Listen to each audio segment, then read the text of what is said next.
का भाग होते हुए भी व्यास मुनि के महाभारत में नहीं पाई जाती। एक गुमनाम योद्धा, घटोत्कच का पुत्र और भीम का पौत्र बालबालिक, इसी महायोद्धा की कहानी की ये केवल एक कल्पना है। कुरुक्षेत्र, धर्म क्षेत्र। जब अधर्मियों का उन्माद पृथ्वी को ताप देने लग जाए, जब धर्मरथ के पहिए डगमगाने लग जाए, तब काल चक्र को सुदर्शन बनकर अधर्मियों के सिर कलम करने में और आधारदायी चक्र बनकर धर्मरथ को सुस्थिर करने में अवधि नहीं लगती।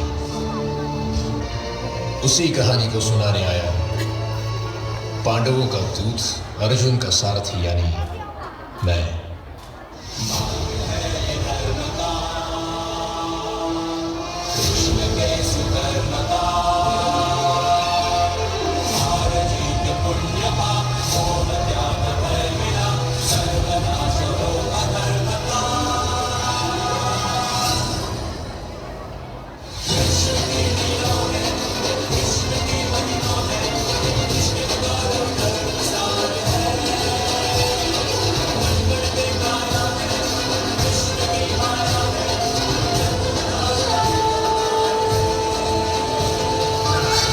कौन कौन कितने दिनों में इस युद्ध को समाप्ति तक पहुंचा सकता है?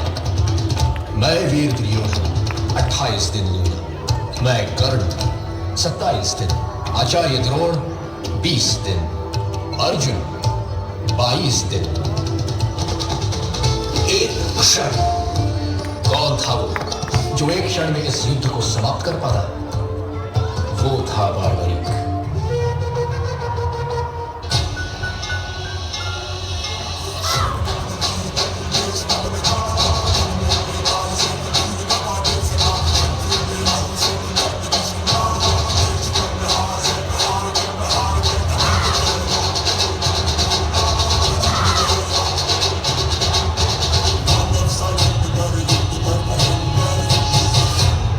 मैं भी कौरव और पांडव के युद्ध में जाना चाहता हूँ। मेरी युद्ध में जाने की बहुत इच्छा है। पुत्र बर्बरी, मैं जानती हूँ तुम एक महान योद्धा हो, इसलिए मैं तुम्हें रोकूंगी नहीं, पर मुझे वचन दो कि तुम हारे का सहारा बनोगे। तुम युद्ध में हारने वाले की तरफ से लड़ोगे।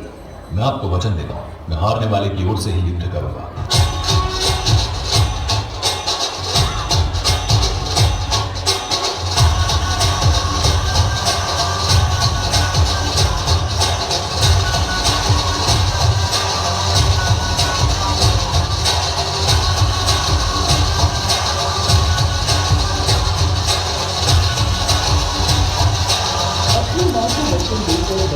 घोड़े पर सवार होकर 3 बार लेकर रवाना हुआ। भगवान कृष्ण को अपने सब लीला मुझे देखते हुए।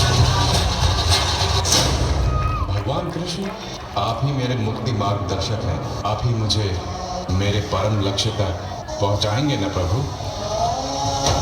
तो तुम्हें लगता है बर्बरी कि तुम स्वयं ही अकेले इस युद्ध को समाप्त कर सकते हो? आप आदेश दें तो। और ऐसा करने के लिए तुम्हें कितना समय चाहिए बर्बरी? केवल उतना जितना 3 बाणों का संधान करने में लगता है। मैं नहीं स्वीकारता। प्रत्यक्ष को प्रमाण की आवश्यकता नहीं है माधव। आप चाहें तो मेरा परीक्षण यही ले सकते हैं, बस लक्ष्य बताएं। तो ठीक है बर्बरी, लक्ष्य भी तुम्हारे समक्ष प्रस्तुत है। इस वृक्ष को देख रहे हो? इस वृक्ष के सभी सूखे पत्तों को अपना लक्ष्य बनाओ। स्वीकार है? आदेश का पालन होगा।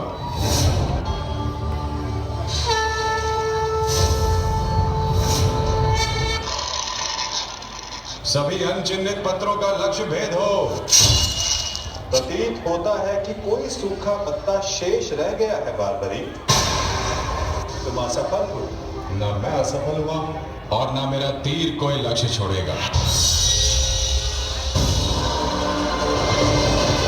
आपके चरण मेरे बाण के लक्ष्य के मध्य में आ रहे हैं प्रभु। आपसे निवेदन है कि आप अपने चरण हटाइए प्रभु।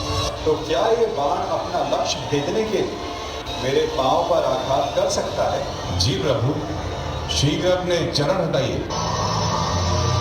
ये क्या किया वासुदेव? मेरा वरदान था कि ये बाण कभी लक्ष्य चूकेंगे नहीं। मैं वासुदेव आपके वरदान का मान अवश्य रखूंगा। मेरे शरीर का एक भाग सबसे दुर्बल हो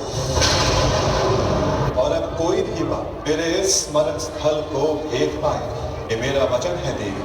योद्धा कभी अपना युद्ध नहीं चुनता बारबरीक, युद्ध अपना योद्धा चुनता।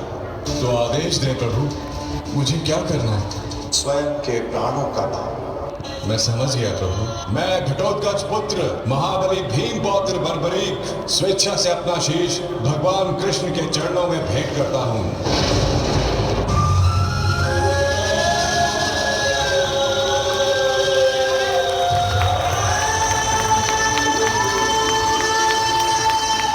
बर्बरीक इस महाभारत का एक महत्वपूर्ण कार्य पूर्ण करेगा। इस महायुद्ध के, इस महाभारत के एकमात्र साक्षी के रूप में जाने जाओगे बारबरीक। तुम्हारे इस निस्वार्थ बलिदान की तुम्हें सदा आदर दिया जाएगा बारबरीक, और तुम्हारे ठाकुर श्याम के नाम से पूजा की जाएगी।